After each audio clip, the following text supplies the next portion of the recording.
Hi guys, I'm in clinic today and I just wanted to share about parasites and digestive health. So even if you don't have parasites or have never had them before, I think this is still quite interesting to really understand and try and incorporate more into our lives.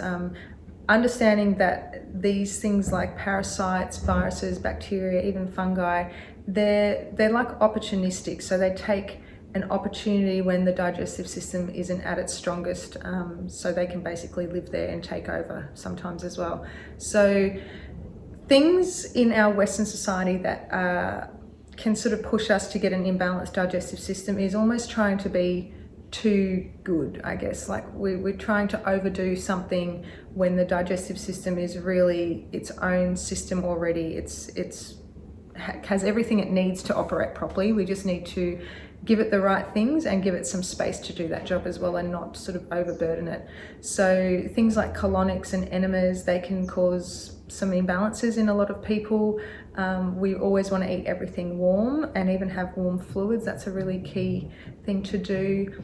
Not overdoing things like exercise either, and sort of overdoing anything really can imbalance the gut. With parasites especially, we sort of want to think of it as like a housing estate. So when you create a new housing estate, you want to incorporate different things that would bring a certain type of people or a certain, I guess, age group or something like that to that area. You want to make it hospitable for those people. So it's the same in the gut. We want to create this balance to encourage the right bacteria to live there and the right balance of good and bad bacteria. So if that is imbalanced, then we can get these things like bacterial overgrowth or parasites or anything like that, any sort of other bacterial things as well.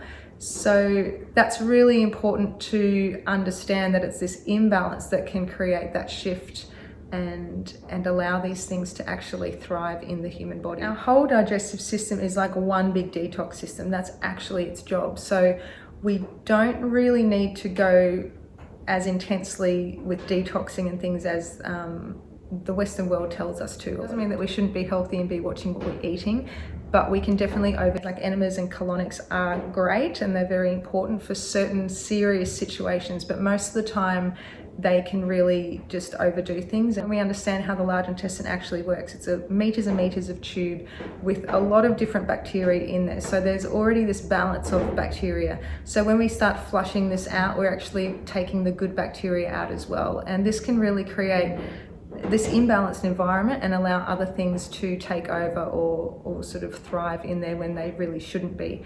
Often, if we're doing enemas or colonics, we might just think, oh, we just take a pre or probiotic and everything will be balanced again. And it doesn't really work like that. Like the system is functioning exactly the way it needs to.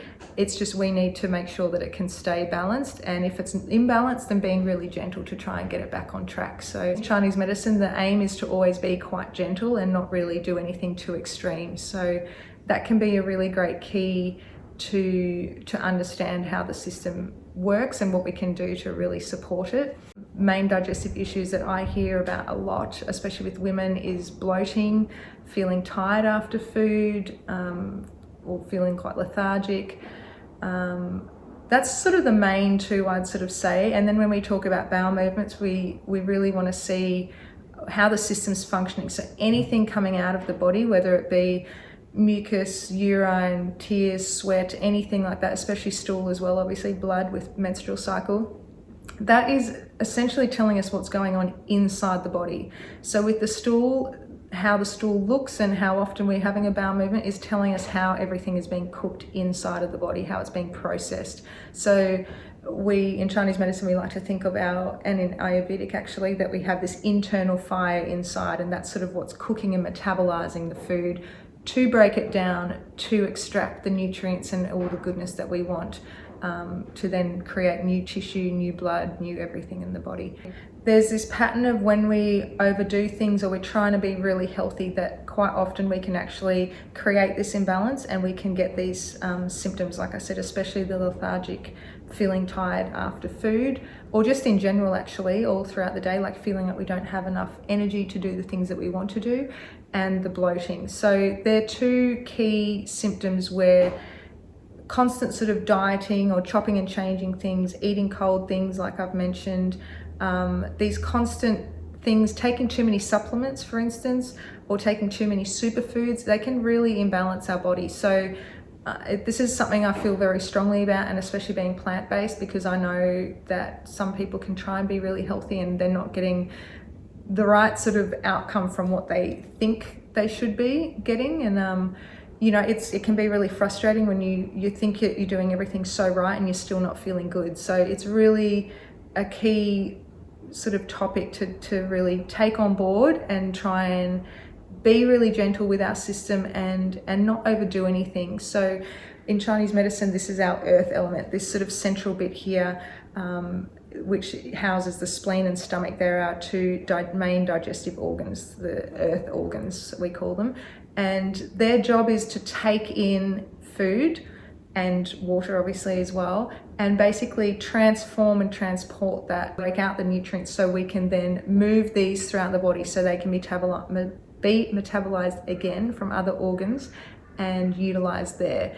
So this is really, by being really gentle with this first initial process and making sure that what we're putting in is really easy for these organs to break down, then we can already be helping them be stronger and be able to really fulfill their functions. So that's where putting things that aren't as cold or aren't as you know, for instance, even brown rice is a really big culprit there.